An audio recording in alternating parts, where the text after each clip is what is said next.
All right, ladies and gentlemen, if you would find your seats, please. As is our custom, we begin with singing the Star-Spangled Banner, so I would like to invite Grace Mafucci up here to lead us. Would you please stand?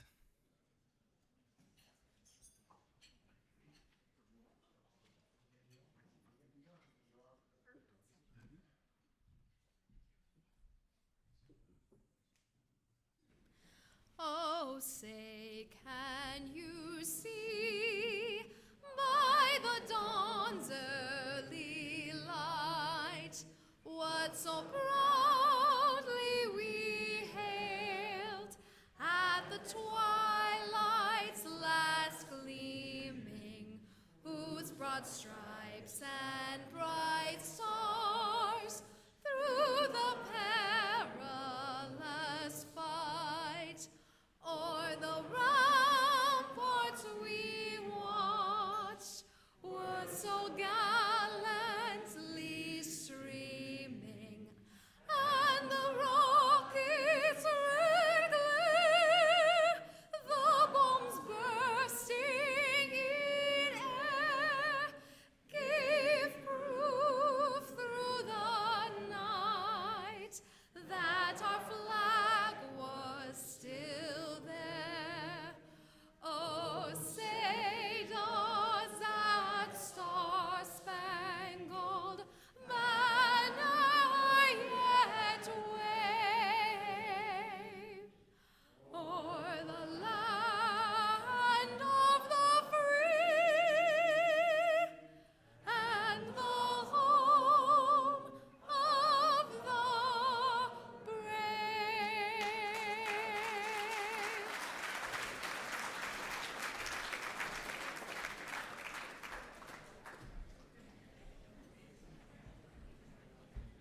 What a lovely group of people here tonight. I'm so glad that you all were able to come out. If you have a moment, we have some distinguished guests here with us. I would like to welcome His Excellency Bishop Peter Byrne.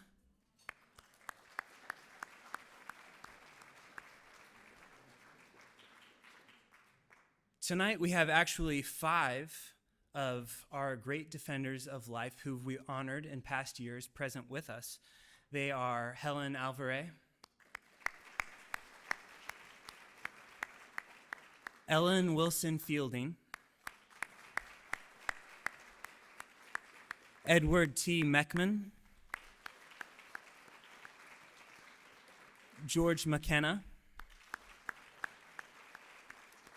and Wesley Smith.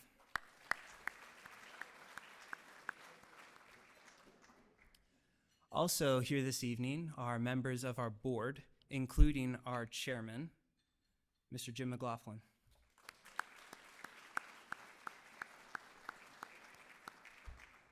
And you all, our distinguished guests, it is truly an honor and a pleasure to have you with us tonight. Thank you for coming. To our next point, we have an invocation given by Father Poecking, who is a contributor to the Pastoral Reflections in the Human Life Review, and is also the regional vicar over the Diocese of Pittsburgh. Please welcome him.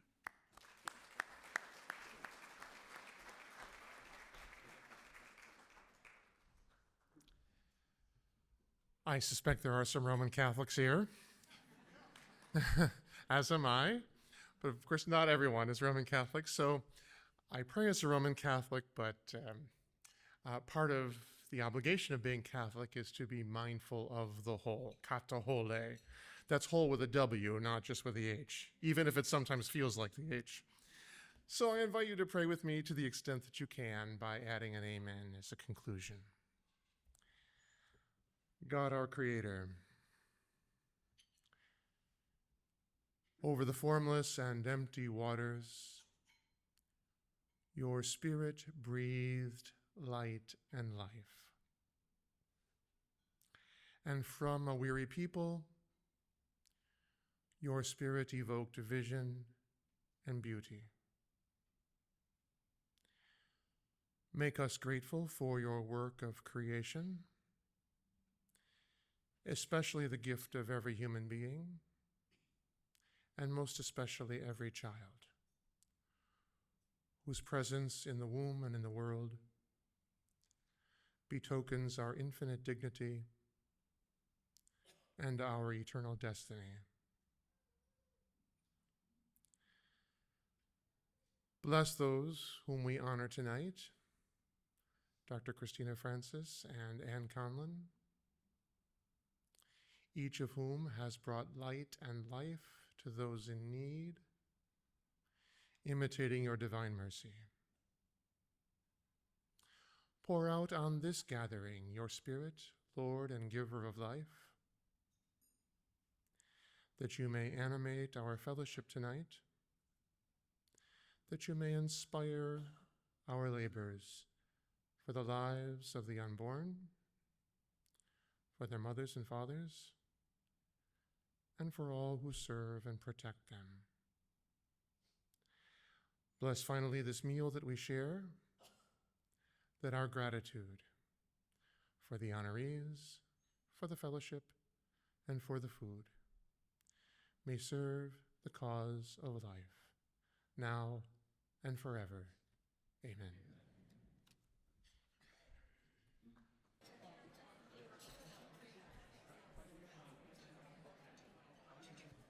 Okay, hello everybody. I know that we want to eat and I won't keep you long,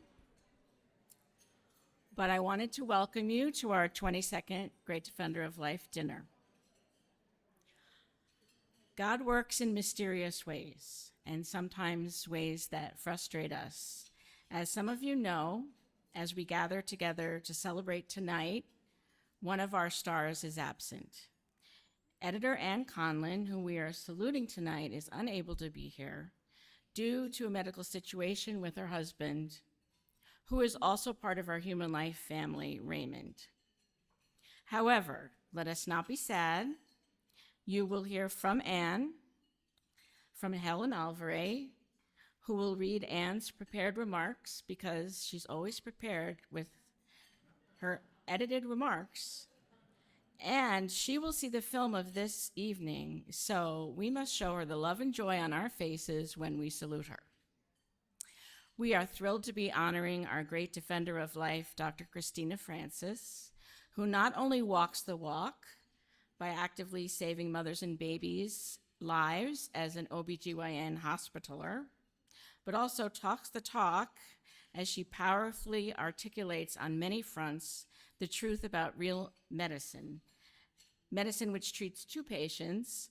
As she writes in our current issue, my views on abortion are shaped by my understanding that as an obstetrician, I have two patients, a pregnant mother and her baby, and that my job is to foster the health of both, rather than intentionally ending the life of one. You will hear more about her and then from her this evening. I would like to thank the generous sponsors of this evening. I would like to thank the Knights of Columbus, especially, who are helping us honor the late, great Cardinal O'Connor. And we have some Sisters of Life with us here tonight. Woohoo! I would like to thank Dale Broad of National Review. They had their gala in Florida a couple nights ago, so we're missing our NR friends. I would like to thank Alan Roth. I would like to thank Feminist Choosing Life of New York. Executive Director Michelle Sterlaccio Corsi is at table number 1. We also have pro-life heroes. The Hayes family, who come every year to this occasion.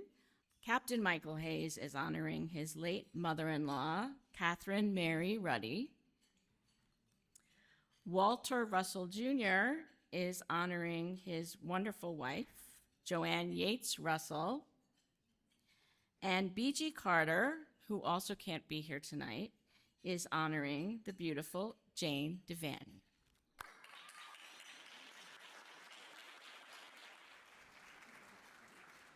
And I would like to thank our table sponsors, John Ferrari, Chairman James and Joan McLaughlin, George and Barbara Marlin, Jacqueline Nolan, and Patricia O'Brien.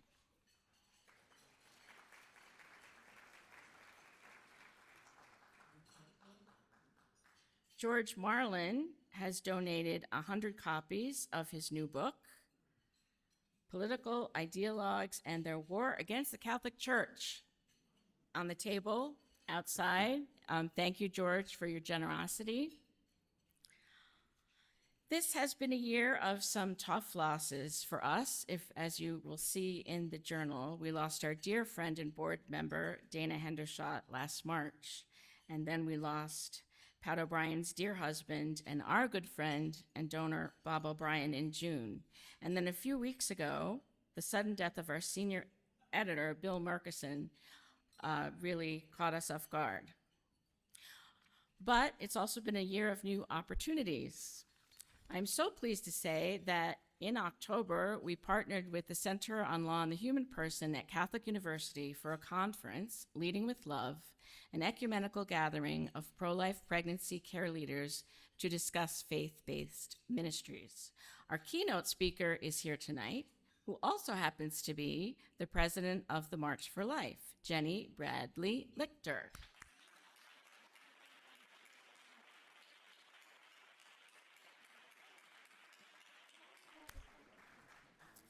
And not here tonight, but another great defender of life is her dad, Gerard Bradley.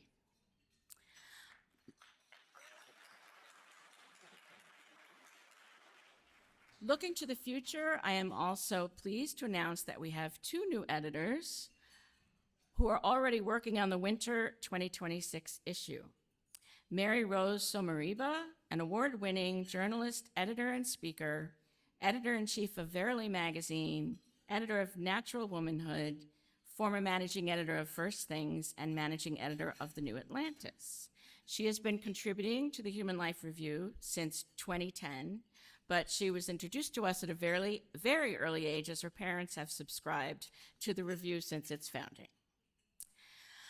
Chris Riley has been working with me in a variety of ways for 7 years, having previously held executive and fundraising positions at nonprofit organizations and universities, including those with pro-life and Catholic missions. He writes both academic pieces and essays regarding bioethics, technology, moral theology, and philosophy. Chris holds a THD, Doctor of Theology, and master's degrees in public affairs, philosophy, and theology. He is on the editorial board for Dignitas Journal and a frequent reviewer for bioethics and philosophy. He is also the editor of First Principles, the Journal of iTest, Institute for Theological Encounter with Science and Technology. Chris is also the author of a recent book, AI and Sin, and he has also contributed some books for all of those who want it out on the table. And if you don't get one, it's okay, because he will be writing about AI in the next issue. Whoops. I'm so pleased to have William Blackburn as our MC here tonight, who will be heading up the launch of a podcast series in 2026, and he will say a bit more about that later. Finally, thank you to our team, Rose, Ida, Tina, Pat, Jane, and William, for all your hard work in preparing for this evening.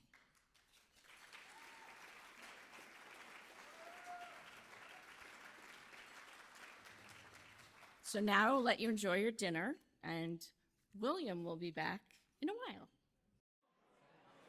All right, ladies and gentlemen.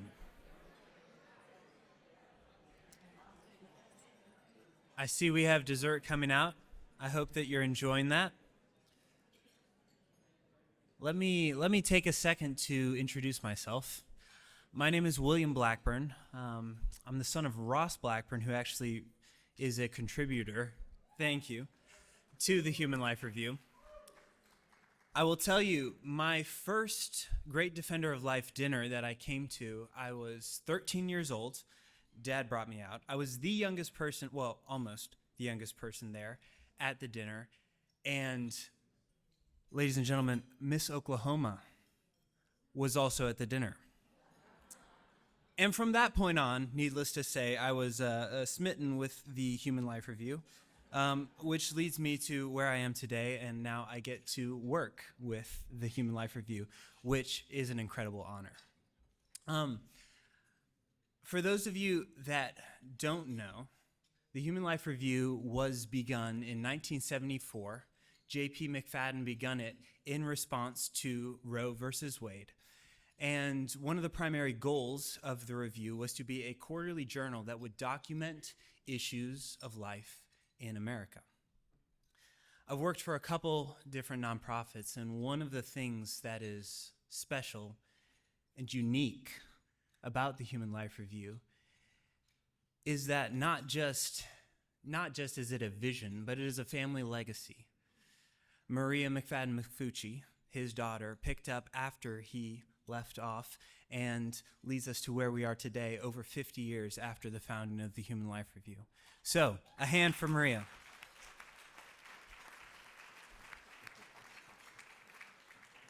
She mentioned earlier about walking the walk and talking the talk, and I would like to say that that is very true of her as well. Her pro-life passion goes far beyond her directing the Human Life Review into her personal life, and it is a great honor to get to see that. So thank you, Maria.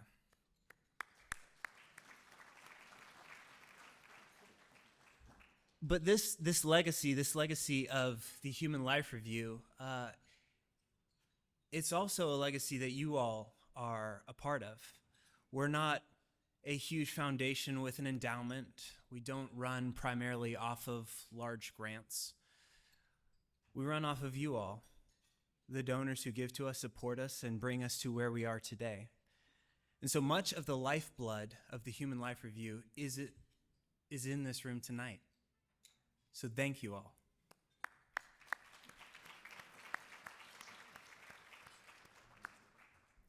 Maria mentioned two things. We are expanding.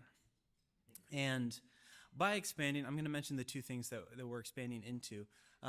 But they both flow out of the original vision for the Human Life Review. So the first is conferences. What we do in the paper and in the journal, fostering debate and talk and Human Life Review journalism, we want to do in person with people and with pro-life leaders through hosting conferences and allowing interaction in person. So we've already begun this. We've hosted two. The last one was in DC. The one before that was in New York. And that's been the past about year and a half. The second thing, I see a lot of people my age in here, so I've got a question for you all. How many of us read more than, let's say, 3 books a year? All right, let's say people between 20 and 30. You can raise your hands. Everyone else is excluded. 3 books. Oh, dang. All right, this is not supporting my point very well. You all are awesome, but the reason you're awesome is because you're pro-lifers and you're different. I feel like our generation, you guys will probably agree with me, we don't read anymore.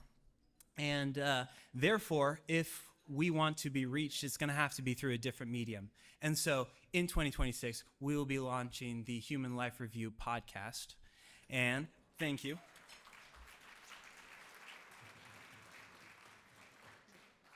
Which I'm honored to get to be a part of. As we expand, I will say our budget has informed us that it needs to expand as well. 2 things on that.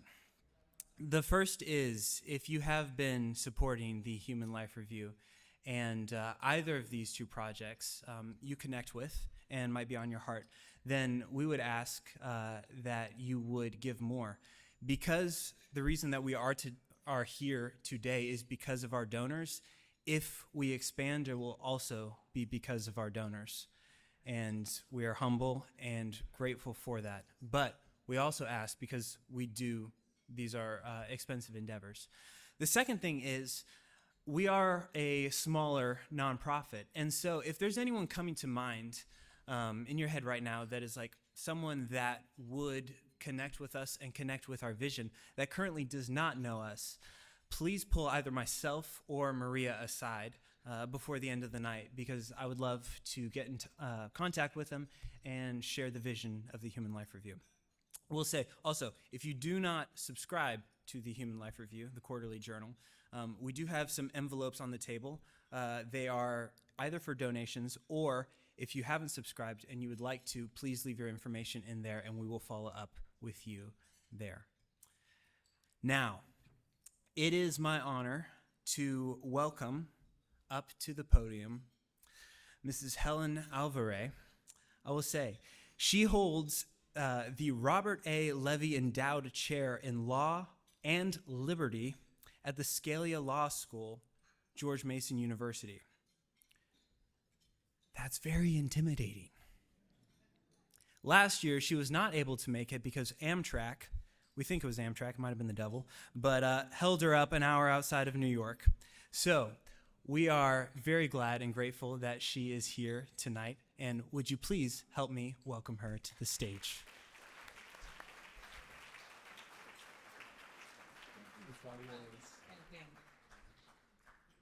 Hello, everybody. I am here to honor Anne Conlon. And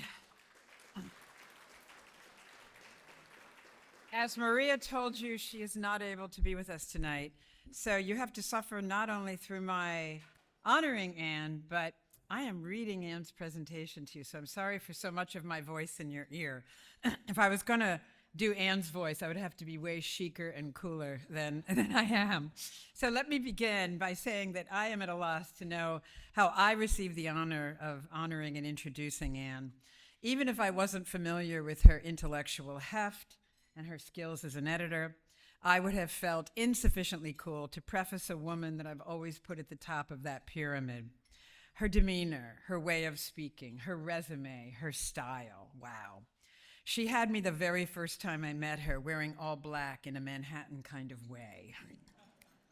But then you consider, in addition to all of those initial impressions, her record of shaping and marshaling and polishing the intellectual side of the pro-life movement for 30 years. Her instincts about which topics to pursue, the right author for the right task. Her instincts about how to make an argument sing, right? How to make it move. How to sharpen a point, how and when to say a hard truth in a way that, while bracing and sometimes even shocking, because, well, isn't killing inescapably shocking, was always true and always necessary. She's a hero to the pro-life movement, and we all know we're accustomed to being caricatured as anti-intellectual, undereducated, fideistic, anti-science, and anti-women. Such a movement needs its cool, confident, credentialed, cerebral cats, and Anne is all that. People who take the talents God gave them and put them at the service of something big and good, in the style of Etienne Gilson's Intelligence in the Service of Christ. People about whom others could say, that woman would succeed anywhere she went. But look, she chose pro-life. In Anne's case, her service was making sure that the record of public debate over abortion was preserved in sparkling form, and that the wide variety of actions, arguments, players, proposals, personalities, and fields constituting what we all know together affectionately as the pro-life movement in the U.S. could represent themselves in the most clear and reasonable fashion, in the midst not only of elite scorn, but sometimes in the midst of serious disagreement within the movement itself. And all the while knowing, as she once said, that the arguments against abortion were really all present at the very beginning of the debate, but needed to be showcased to new generations in a way that was fresh and well attuned to the signs of the times. While Anne was rarely in the media spotlight herself, when she was, she shone with the same gift of words she shared with all of those whom she edited, which is like probably everybody in this room. Brilliantly skewering, for example, Notre Dame's decision to honor Obama, who used his podium to pretend to call for human rights for all. And her calling for the use of logic in the pro-life debate for those she said, quote, old enough to remember it, unquote. and pleading with Americans to stop substituting entertainment for use of their moral imaginations. In sum, I love Anne and her work for many of the same reasons that I've loved my mentor, Cardinal O'Connor. Because in addition to their virtues on the professional and public planes, we have the persons themselves and how they love. We all know Anne's love for her family, which is what she's demonstrating right now. Her love for her co-workers, who were her compatriots in arms. And I will add on a personal note, the love she's shown me with her many missives, as we've called them, especially since my husband passed away a few years ago. So as it happens with the dynamic, or what we call the physics of love, Anne, the love you showed us is returned to you many, many times over. Carry on, sister, and Godspeed, with prayers for you and Raymond and Gabriel. Thank you. And now, for Anne's presentation, okay? This is kind of weird. Thank you, Helen. For all the nice things you may just have said about me. Helen and I have a kind of old-fashioned letter-driven friendship, one that has endured and deepened over 3 decades, even though we've only met about 2 handfuls of times. And thanks to Jane Devaney, who promotes our Great Defender of Life dinner every year with such gusto, for her tribute. I was looking forward to my close-up, but alas, fate intervened. But my remarks were already written. I never speak in public without a script. And then she says some nice stuff about me as her understudy, which we'll skip. 30 years ago, I wrote to National Review about a job opening there. At the time, I was a copywriter, mentored by the kind of mid-century characters in the television drama Mad Men. The challenge of finding fresh ways to sell familiar products like perfume and cognac was enjoyable, fun even. But I was ambivalent about continuing a career in advertising. I just finished up a long-term freelance project, a so-called tactical guide for Mercedes-Benz dealers, when I saw the notice in National Review. I was 43 years old, I wrote in my letter, and looking to trade selling luxury goods for something different, something more serious. I got a nice response. The position had been filled, but they would keep my letter and resume on file. And they did. Not long after that, when Human Life Review was about to lose its managing editor, Jack Fowler gave my resume to Maria. She called and asked if I'd be interested in working for another journal, one associated with National Review, but focused on bioethical issues like abortion and euthanasia. Now that sounded serious. I came in for an interview with Maria and her father, Jim, bringing my portfolio, which they didn't look at, and a few abortion-inspired letters to the editor, which they did. The Wall Street Journal had published one of them. Maybe that helped me get hired, I don't know. But I suspect if they'd seen my, quote, I am addicted to desire, unquote, ode to opium, the perfume, you might not be saluting me tonight. That was 1995. I had no idea there was such a thing as a pro-life movement, let alone that Jim McFadden was a prominent member.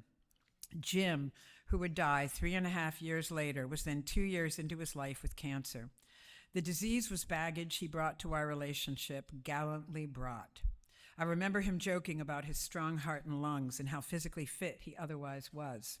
Jim's wife and Maria's mother, Faith Abbott, had just published Acts of Faith, her memoir of growing up in another movement I hadn't heard of, moral rearmament, an international one. She wrote in her book that, quote, believed it had been commissioned by God to renew the face of the earth, unquote.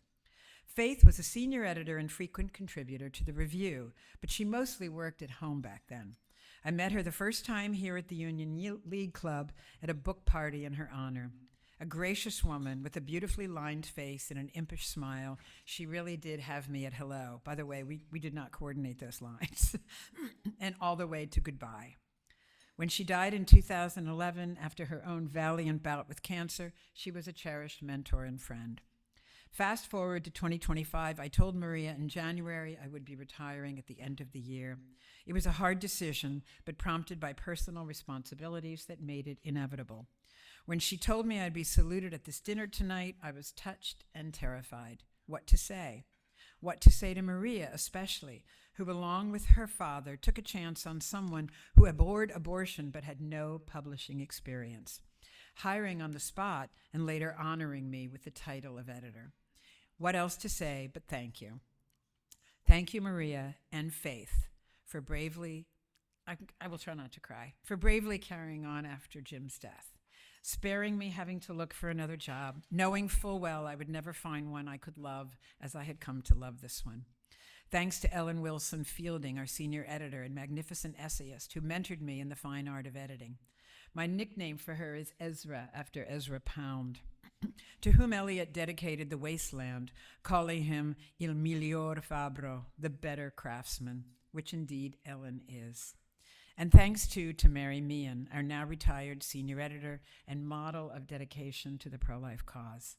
An ace investigative reporter, Mary could have had a far more lucrative career in mainstream journalism, but chose the getting by on a shoestring life of writing important stories for journals like the Human Life Review. Thanks to all of those who've supported us through the years, even as early on, some wondered whether Jim's ship would sail without Jim at the helm. Though I must say, with the indefatigable Rose Flynn DeMaio at the financial helm, as she has been since long before I came on board, there should have been no doubt. Thank you, Rose, for keeping us on course through fundraising swells and slumps, and most of all, for being another cherished friend. Thank you to everyone who joins us tonight. To say the Review's friends and supporters are like an extended family is no exaggeration. I remember many times over the years when someone, maybe one of you, either wrote or called the office in response to one of Jim or Maria's letters, saying they knew the writer even though they'd never met. It was this way, too, for William Murchison, our longtime senior editor, whose unexpected death last month has been such a jolt. I don't believe Bill ever met Jim, yet here's how he described their relationship in a 2009 Great Defender of Life speech. Quote, "We bonded in a wonderful way over the many years, and I came not only to admire that man, but to love him profoundly for what he stood for and what he did. Jim McFadden invited me into this civilizational warfare." Bill Murchison wrote over 100 articles for us. If there's a thread running through them, it's that attention must be paid to God. His last one, There Are Boys, There Are Girls, appears in our fall issue. As the title no doubt cued you, it deals with transgender ideology's attack on the age-old understanding of human sexuality. Here's Bill in the distinctive voice our readers will certainly recognize. Quote, "Something large happened way out there, far ago, far longer ago than once upon a time. And man came onto the face of the earth, and woman.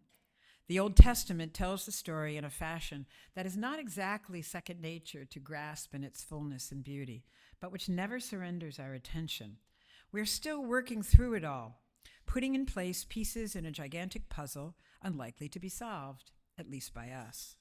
So you could say, if you wanted to, that we're guessing, acting only with partial knowledge, whatever full knowledge might mean, given the tendency of new facts constantly to present themselves to human gaze. We are not guessing, nevertheless, when we say, that's a boy and that's a girl. Our eyes tell us, the brain kicks in," end quote. The brain kicks in is a good way to describe Jim McFadden's shocked response to Roe v. Wade. Excuse me. The breathtaking judicial undoing of centuries of thinking about life and death. Quote, "There has to be a record," unquote, he insisted. Quote, "No one should be able to say, whatever happens, that they didn't know what's really going on here," unquote. When I came to the Review, that record resided in a shelf full of bound volumes. Pat O'Brien, our dear friend and benefactor, joined us as a volunteer in 2003 and proceeded to spearhead a project to digitize all those print issues. We were also joined that year by now managing editor Christina McFadden Angelopoulos, is that correct? Who immediately set about creating a master index and soon after redesigned our website, uploading the complete Human Life Review archive along with the index, which Ida Paz, our indispensable production coordinator, updates with each new issue we published. And Jim McLaughlin, our longtime board chairman and a lawyer, was really invaluable as a guide as we made our way online. What a unique and unparalleled education is waiting to be had in our archive for anyone who really wants to know what's been going on these last 50 years. And what a rich resource for disinterested future historians who will one day tell the whole story to people who will then wonder, as George McKenna memorably put it in a symposium earlier this year, quote, "Did they really do that? And to children?" Yes, someone might answer, they did. There's a record. It's been a privilege to mind that record for going on 3 decades. Truly a labor of love. Serious, yes, but not without a measure of fun, too.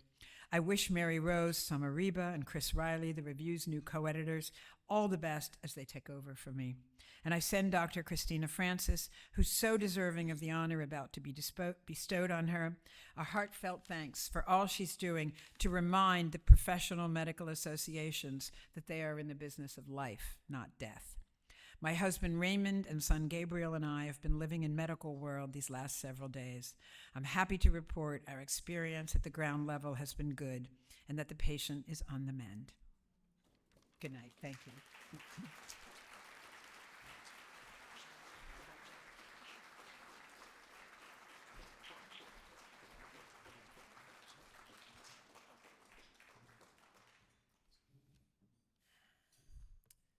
And now to introduce our great defender of life, I am introducing Kate Connolly. Kate Connolly is New York-based. She works in PR and communications, specializing in storytelling, media relations, and crisis communications.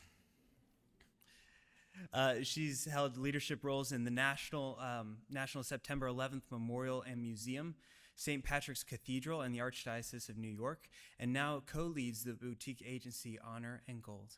Please welcome her to the stage.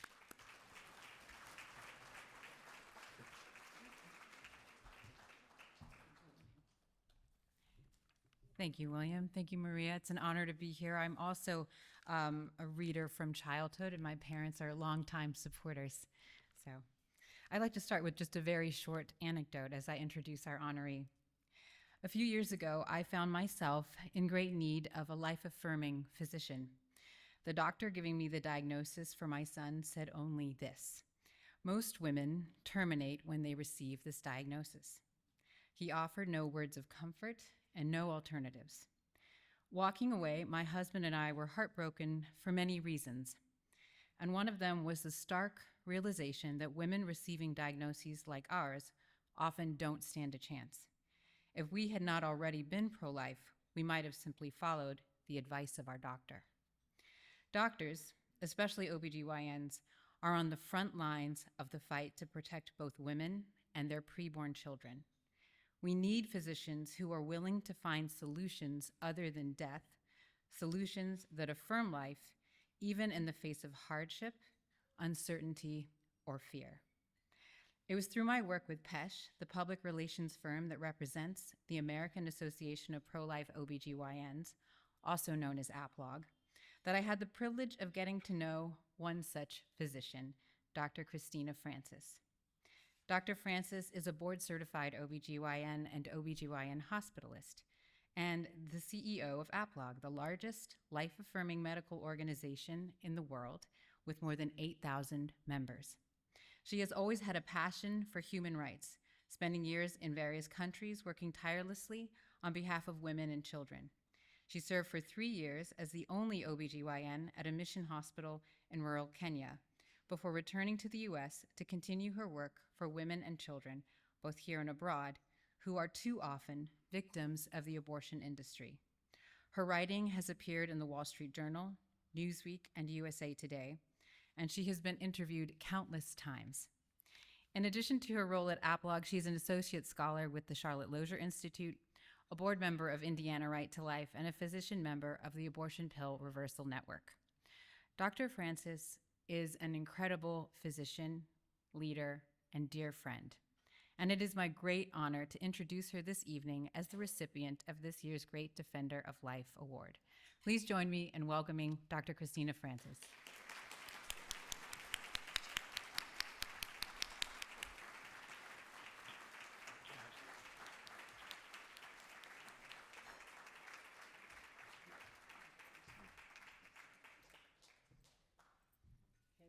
present the award and have a photo op first. Okay. So.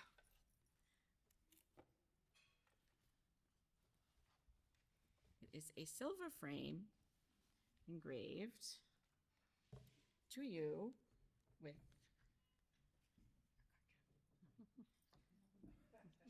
sorry, that's all right.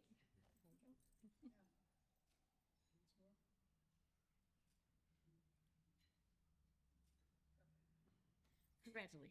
Thanks. I will save this for you. Thank you so much.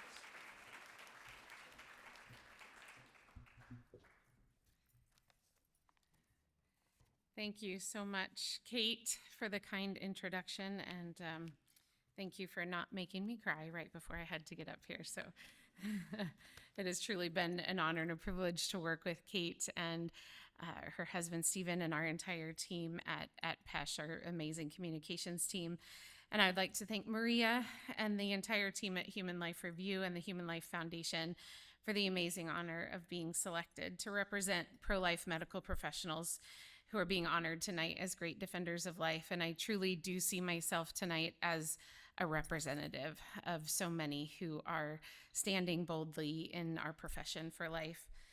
I'm so grateful that the Human Life Foundation has decided to recognize the significant contribution and sacrifices that pro-life medical professionals make for the cause of life, at the beginning of life, at the end of life, and everywhere in between. And this is only accomplished due to the hard work of many of the people in this room who support so sacrificially the work that APLOG is doing and who support me so well. So thank you to all of you. In fact, we play a critical role in ensuring that life is respected and protected. And this weighty responsibility is one, unfortunately, that has been abdicated by so many within my profession over the last nearly 60 years. However, the American Association of Pro-Life OBGYNs, as Kate said, the largest professional medical organization of pro-life physicians in the world, is changing that. And our aim is to do this through respectful, compassionate, and informed conversation in the public, with our colleagues, and with our patients. And we are providing clarity in the midst of the confusion by speaking the truth about what abortion is and why it is not healthcare. This is something we have in common with Human Life Review, who since 1974 has been dedicated to civilized discussion of the legal, philosophical, medical, and scientific perspectives on life issues. APLOG was started in 1973 for a very similar reason. We were started as a special interest group within ACOG, the American College of OBGYNs, when their leadership went against the views of the majority of their membership to file pro-abortion amicus briefs in both the Roe and the Doe cases. We were formed in order to ensure that open dialogue continued within ACOG about abortion, and that the voices of pro-life physicians advocating for both our patients would continue to be heard. And the voices of our group, which became their largest special interest group, were heard for many years. Unfortunately, beginning in the mid-1990s, an increasing hostility towards life-affirming medical care began and has grown progressively worse ever since. From claiming that physician conscience should not be tolerated if it interferes with abortion access, to stating that physicians who won't perform abortions must refer for them, and also that they must relocate their practice in close proximity to someone who would perform abortions. From requiring that abortion training be available to all OB residents, regardless of the religious or moral convictions of the training institution, to now requiring abortion training as standard training for all programs and all residents. From launching a smear campaign against pregnancy centers and labeling them as fake clinics, to bolstering the attacks across the country against abortion pill reversal, denying women the choice to save their child when they regret their abortion decision. And now, on top of spreading lies that state pro-life laws are killing women and preventing physicians like me from providing life-saving care, they have tried to completely silence the voices of any dissenters. On the day that I took over as CEO of APLOG in 2023, we were kicked out of an ACOG conference that we had exhibited at for years. Now, this conference was one for those that are educating the next generation of medicine. So this is a really important conference. And we were kicked out simply because we are pro-life. And we have not been invited back since or welcome since. When we arranged for an academic and scientific debate on the issue of abortion at Duke University, certainly not known as being a bastion of the pro-life movement, ACOG refused to participate, stating that the role of abortion in our patients' lives is settled science.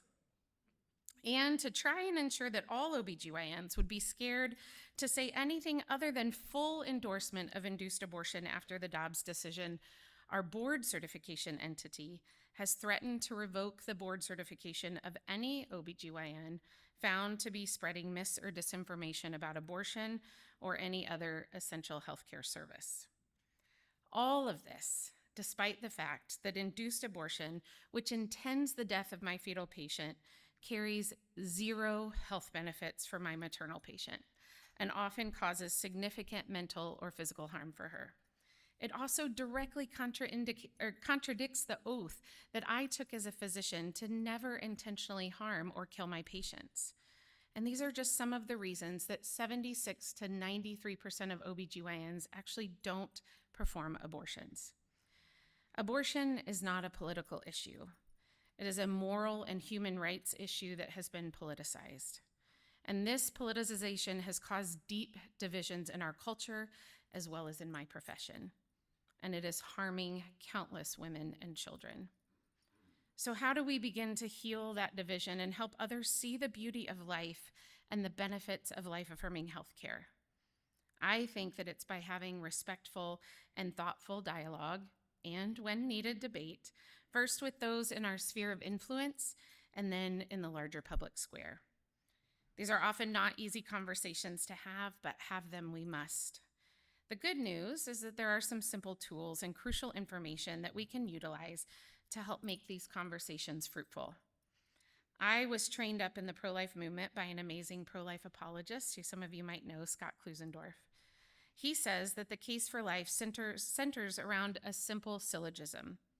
It's wrong to intentionally end the life of an innocent human being. Abortion intentionally ends the life of an innocent human being. Therefore, abortion is wrong. While our conversations around abortion often necessitate slightly more nuance, this truly is the crux of the issue. One tactic to improve the chance of a productive conversation about a difficult topic is to do more listening than talking, something that I'm not always very good at. In that listening, often you will be able to identify an area of agreement. For instance, you might say, I agree that unplanned pregnancies are very difficult for women, and they often feel like they don't know where to run. After identifying where you agree, then you can respectfully begin to differentiate your position. And a key to doing this is asking good questions. Two very effective questions, I think, for this conversation are, what do you think abortion is, and what makes you have that opinion? Their answers will give you very clear insight into why they support abortion, as well as more insight into who they are as a person, something I often overlook in my quest to be right in these discussions. Using what or how questions allows them to see that you truly are interested in what they have to say without putting them on the defensive. It will also give you a chance to respond with some facts. First, the sole intent of an induced abortion is to produce a dead baby. It is not an intervention intended to save the mother's life, to treat a miscarriage where the baby has already passed away, or to treat an ectopic pregnancy. There are ethical and legal ways to care for women in these circumstances that do not require intentionally ending her child's life. And this isn't just pro-lifers' definition of abortion, actually. It's the CDC's. The verbal gymnastics by abortion supporters since the Dobbs decision to try to equate induced abortion with actual health care are not only meant to hide their true position, but they're harmful for women as well. Second, abortion is bad for women. Induced abortion causes a 7 times increased risk of suicide, in addition to increasing the risk of depression, anxiety, and substance abuse. Surgical abortions significantly increase a woman's risk of preterm birth in future pregnancies, not only putting the lives of her future children at risk as well, but also increasing her risk of cardiovascular disease and stroke. Abortions that are done before a woman carries a pregnancy to term increase her risk of breast cancer.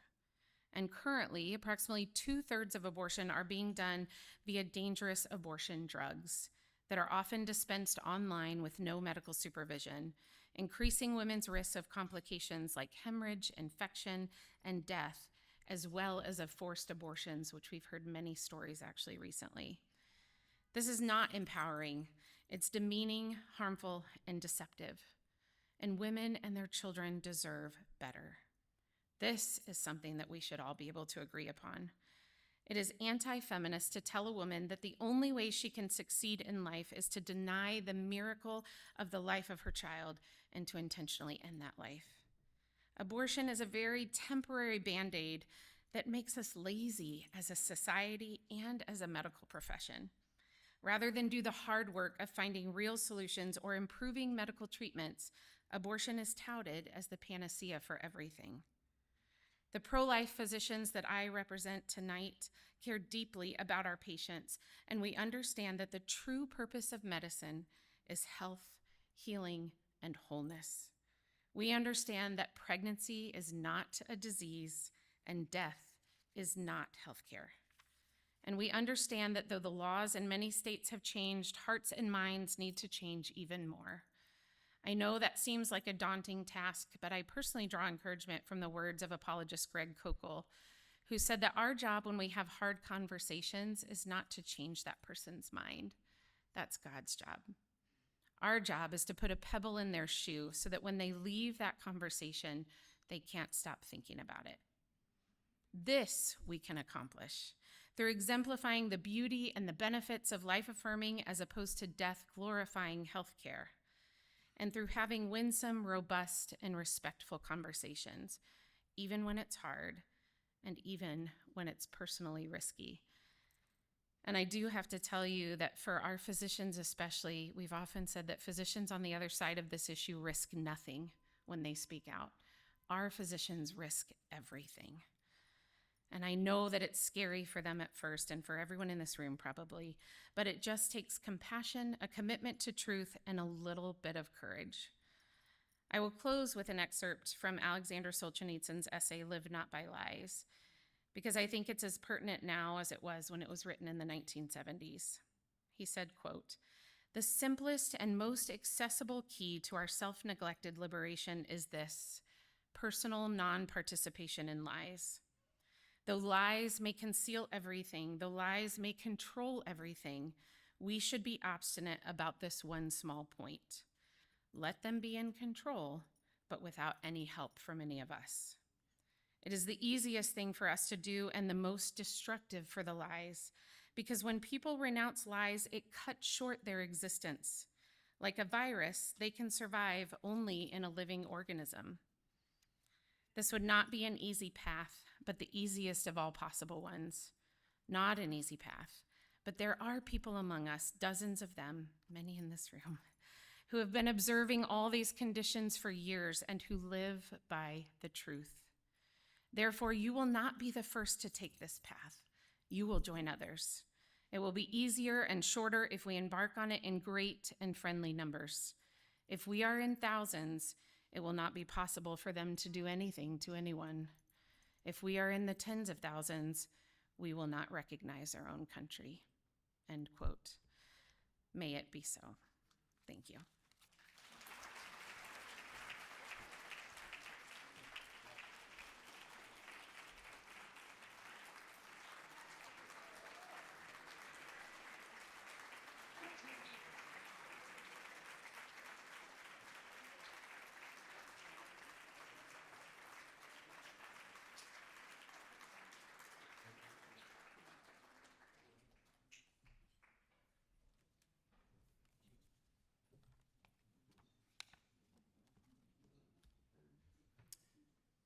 Thank you, Dr. Francis.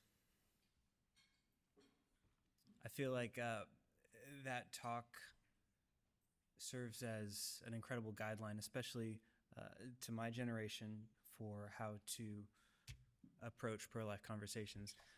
From my own personal experience, it can be dicey talking with people who I know don't share the same opinions, because you don't want to come across as judgmental, because Jesus is not judgmental. But you also don't want to steamroll them. So thank you. Yeah. Unfortunately, we are reaching the end of our evening.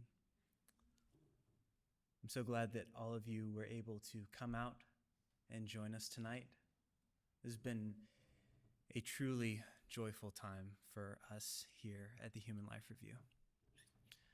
I'm sure you all are familiar with the saying, "The hand that rocks the cradle rules the world." When the hand that rocks the cradle rules the world, and when the ground you thought was stable almost bursts, you can't see all the damage, but it still hurts. And when all the promised actions turn to words and the dust settles from mushroom clouds and burns, you feel so tired, the sleepless nights, they just blur. When all you want is love, but it doesn't come, and so you settle for your politics and your drugs, the world's not black and white, but we wish it was. And when bought and sold addictions take control between the barrel and the bottle and the rope, we're scared as hell to move, because hell's so close. It's so close. But